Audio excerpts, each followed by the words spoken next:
Hey kids, this is Mr. H. Welcome to this week's video of Best Brain's series of incredible children. Today we're going to be looking at Louis Braille and the world around them.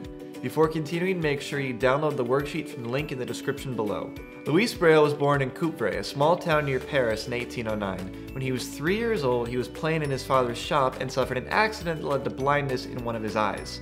Now, this injury eventually became infected and would leave him blind in both eyes for the rest of his life. He would spend some time after losing his sight struggling to comprehend what had happened to him, asking his parents why it was always dark outside, which is natural when you're 3 years old.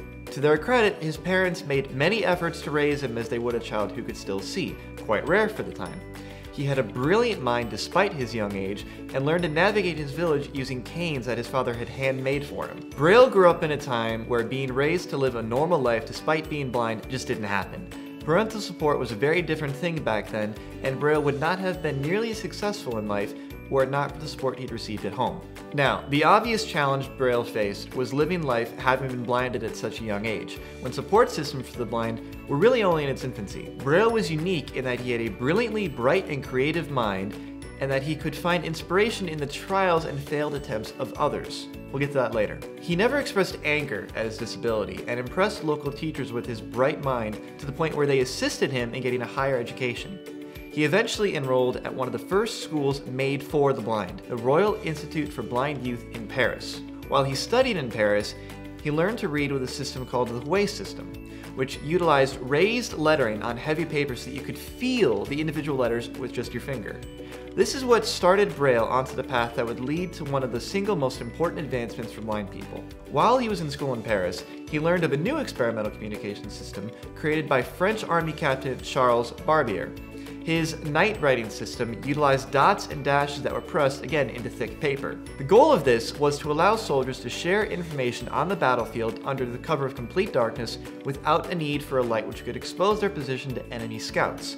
However, it proved to be too complex to be used in the field by soldiers. Braille was inspired by this to develop a system of his own geared towards people like him who could not see at all. After learning of Charles Barbier and his experimental system, Braille worked to develop his own system using a system like Barbier's. He recognized that the main flaw of the system was that the symbols, while being correct in using dots, were still too complex to remember the alphabet and to translate that into words and sentences. He therefore worked to simplify his own system while maximizing efficiency. By the time he was 15 years old, he had finished his first version of what would be known as the Braille system. His first development of the Braille system was used by making dots with an awl, a tool that can punch holes in various materials. This is a tad ironic given that he blinded himself whilst using an awl when he was 3 years old, and this is why everyone wears goggles in science lab. To ensure that lines were straight, Braille soldered 2 metal strips onto a piece of slate.